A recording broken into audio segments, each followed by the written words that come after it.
Selling is nothing more than a transfer of enthusiasm from me to the client. Now, in order to transfer something from me to the client, I got to have it to begin with. That's right. You actually have to have it. That's right. I can't pour from an empty vessel. How you can be the greatest salesperson on the planet. Welcome to the Rethink Sales Show. My name is Derek Kelly. I'm joined by Jim Shorkey. And Jim, you and I love talking about sales. Yes, we do. So some people struggle with sales. And when they struggle, it could be their pitch. It could be a lot of other things. But often you've taught me that it's their mindset. What do you feel like happens when someone's struggling in sales? What is the mindset they have, possibly? I know we don't know it all. But what mindset should they have? Talk through that. That's a really hard question to answer from the perspective that there could be all kinds of things going on in this person's life, from personal problems, illnesses, different relationship problems.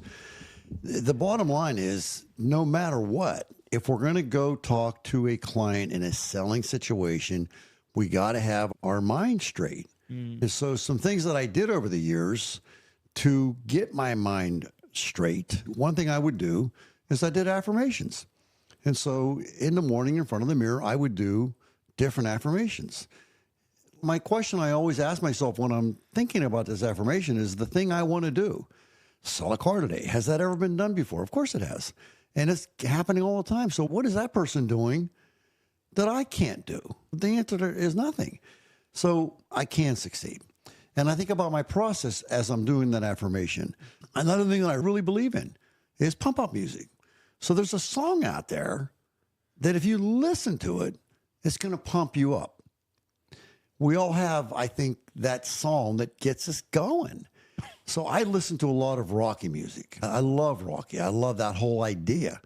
And so get out of the shower in the morning and I'm getting ready to do the final getting dressed to go to work thing, throw some Rocky music on. And I'm dancing around, getting dressed and getting pumped up. On the way to work, I'm going to listen to a positive message or positive music. So I like to call it, for me at least, a pep rally for Jim Shorkey, a spirit rally for Jim Shorkey. Now, where am I going with that? At the end of the day, we need to understand what selling truly is. And at the base level, selling is nothing more than a transfer of enthusiasm from me to the client.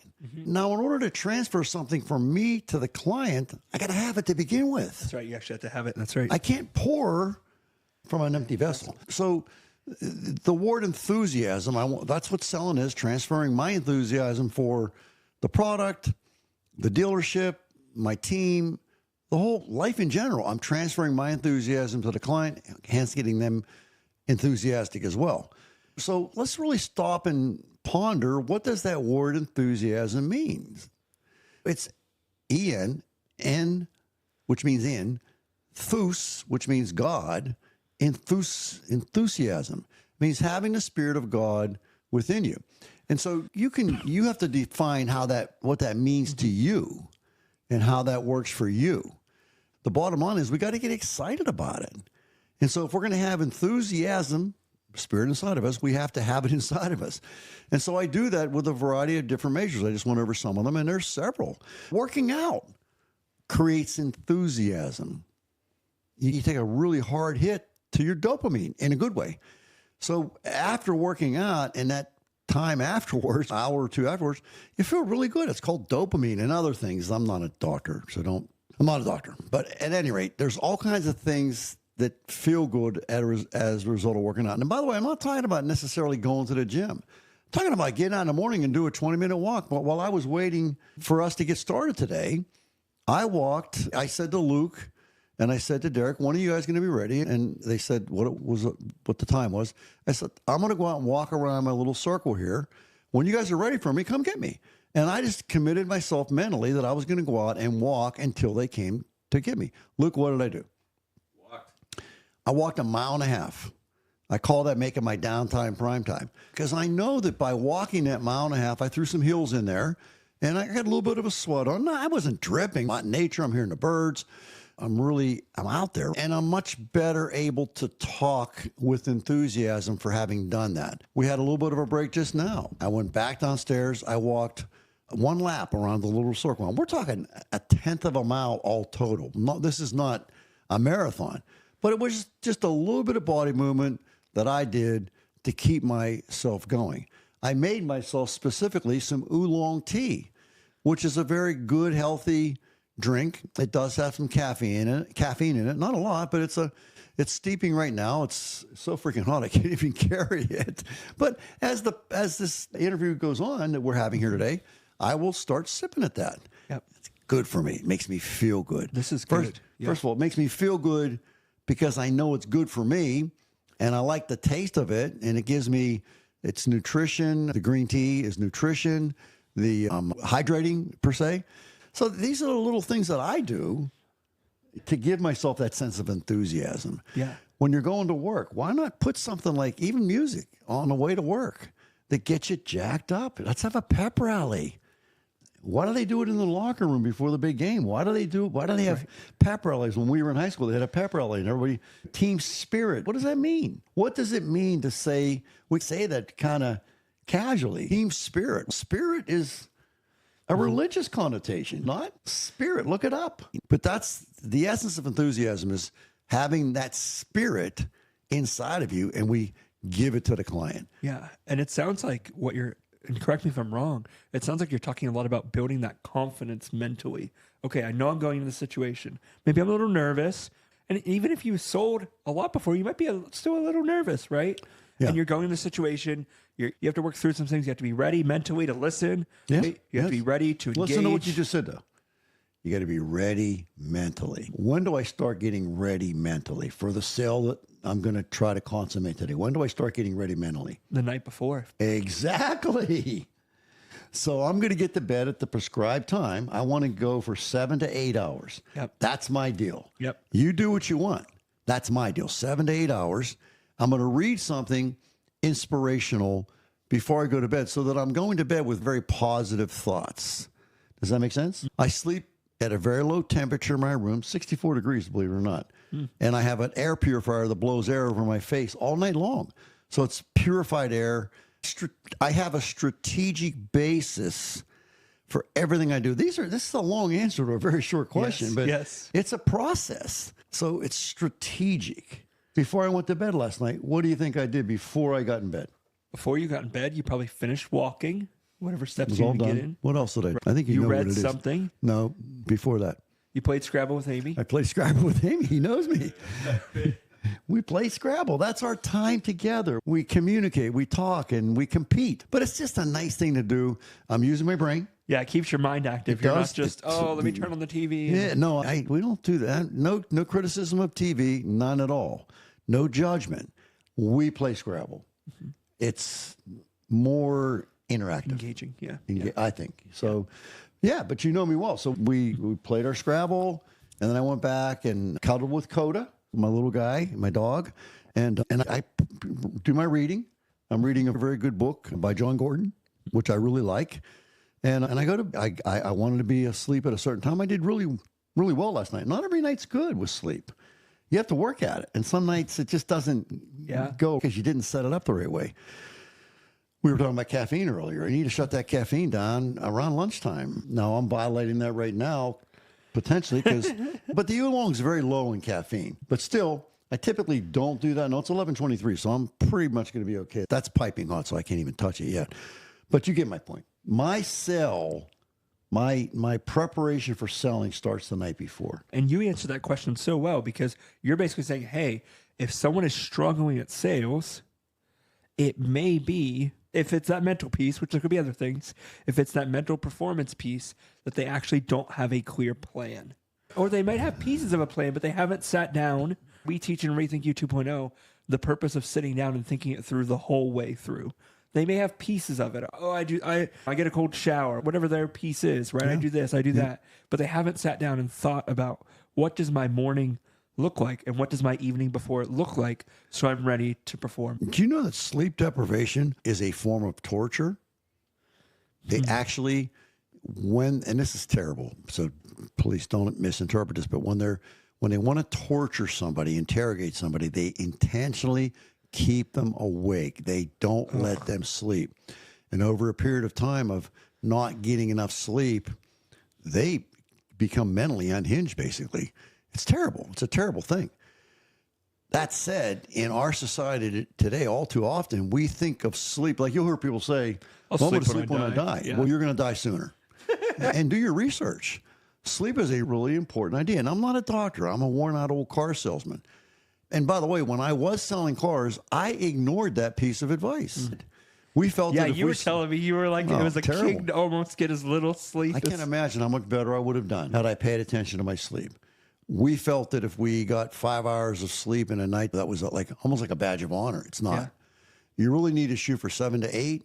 And in preparation for the day, you know, if I'm right, if when you don't get enough sleep, you're altered mentally, and you can do your own research, I would recommend you do that. It's a short Google, maybe a 15-minute article. You can read it, and it is true. What you're going to read is going to be true. And then you can go further. Like there's a great book by Dr. Matt Walker, Walker, called Why We Sleep. Yeah. It's fascinating. It's a big read. It's this thick. I've read the book. Yeah, I've read some of his stuff. I've read his articles. I've Yeah, read yeah, books like yeah. you, but yeah, it's good. he's you can get some videos as well. He was on Joe Rogan. If you're a Joe Rogan fan, you can look that up and listen to what he says about sleep. But if you think about it, if it really is as important as Dr. Matt Walker says it is, and you don't get the right amount of sleep, you're going to be mentally altered. You're not going to be as fast. You're not going to be as sharp. Your memory's not going to be as good, et cetera, et cetera, et cetera. All the things that we need to be a great salesperson, listening, for example, we talked about that. We're not going to be as good at it. Jim Rohn always said, things get better when I get better. So if that's true, do you think that's true? Things get better when I get better. If I want things to get better, then I got to get better. Do you think that's true? Yeah. Okay. So what happens when you get worse? I would imagine things get worse. Gotcha. So what happens when you don't get the right amount of sleep? If you come to the day and you're selling cars, you're doing whatever you're doing, whatever your role is, and you're not as mentally prepared, it's not going to go as well. It's not. This is an absolute scientific fact. If you are not prepared with the right amount of sleep, your results are going to suffer. That's a fact. So the routine, that's why we talked, the routine that I execute today, and I didn't always do this, and I wonder how much better I would have done had I done this. You can look at my results and say, yeah, but Jim, you did this, that, and the other thing. I understand that. Okay, I understand that. But I also had a stroke. I had hemorrhagic stroke. I had 3 brain bleeds. That's what I was going to ask you. What about the person that's just, I can muscle through on 5 hours of sleep and still do a great sales job? I believe that. It wasn't true. It wasn't true. Is my stroke a result of sleep deprivation? I don't know. I know one thing. It didn't help. That I know for a fact. It did not help. Now that I know what I know. If I'd have known what I know now back then, I just think I'd have got even better results. I really believe that. And so I would be very remiss if I taught you the same kind of BS that I preached way back when based on how great my results were. A lot of people will do that. Yeah, I've got this many of these. I've got this kind of a car. Look at what I did. Yeah. Doesn't mean it's right. Stop. I could have died. I messed up. I love getting in bed at night. And I love getting under my blankets. And I love reading my book just a little bit. I don't read for hours. Just reading a little bit, getting positive before I go to sleep. And I love just curling up and going to sleep. I love it. I love sleeping. I used to be of the mentality you mentioned, yeah, I'll sleep when I die. You're going to die a lot sooner. Yeah. That's the current science. Yep. Yeah. And you were telling me you weren't eating great. You weren't sleeping not. great. You had little kids. It was just like, It was a mess. I was muscling through a whole bunch of BS. I'll just keep putting my hand on the burner. It's hot and it burns like heck. But I'll just keep doing it because, look, I sold a car today. Well, that doesn't make putting your hand on a hot burner. you probably thought if I had crazy. 3 more hours of the day, I could sell 17 X more cars. There's a lot of stupidity on the part of Jim Shorkey. A lot of stupidity. And I did it. And I'm here. Don't do what I did. There's a lot of things I did that are spot on, beautiful, perfect. Let's pick the parts that really make scientific sense, and let's duplicate those. But some of the stuff I did leaves a lot to be desired. Yeah. Thank you for answering that question so well of if people are struggling with their sales and if there's a mental piece to it. And you touched on some physical pieces too of eating correctly and taking care of yourself and exercising in those. But if there's a mental piece to it, it's how do we be ready for the day, right? What is our plan that we're going to execute? How are we? Okay, we have some downtime. We're going to make some calls to leads that came into the dealership. Or if things are really slow, we may make some cold calls. Or we may also go for a walk. Like in the middle of the day, if we go for a walk and we up that dopamine and get ourselves more awake, and whatever happens in our body when we go for that walk, and I'm not talking about walking 10 miles. If we were to say during the day, I'm going to make it a point after lunch to go for a 1 mile walk, which will take approximately 18 to 20 minutes, and just do that every day, I believe that your results would improve. It's true. I believe. Right? If you even, let's say you had to meet with a manager and you guys could take a walk together and have a conversation you need to have anyways. Luke and I have done this. We've taken a walk around the block for 15 minutes. That's a beautiful thing. 2 or 3 laps, and we'll just have a conversation. Our meetings go so much better if I have a one-on-one with somebody. We don't always do it, but if we get the chance to take a walk start to think together. Yep. There's science behind that. That's great. Wonderful. So, Jim, thank you for just sharing with us. If you're in a sales struggle, which a lot of you sometimes tell us, I'm struggling with my sales. What is the mental thing you can do? Jim nailed it. So thank you, Jim. And play some Rocky music. Thank you, guys. We'll see you on the next episode.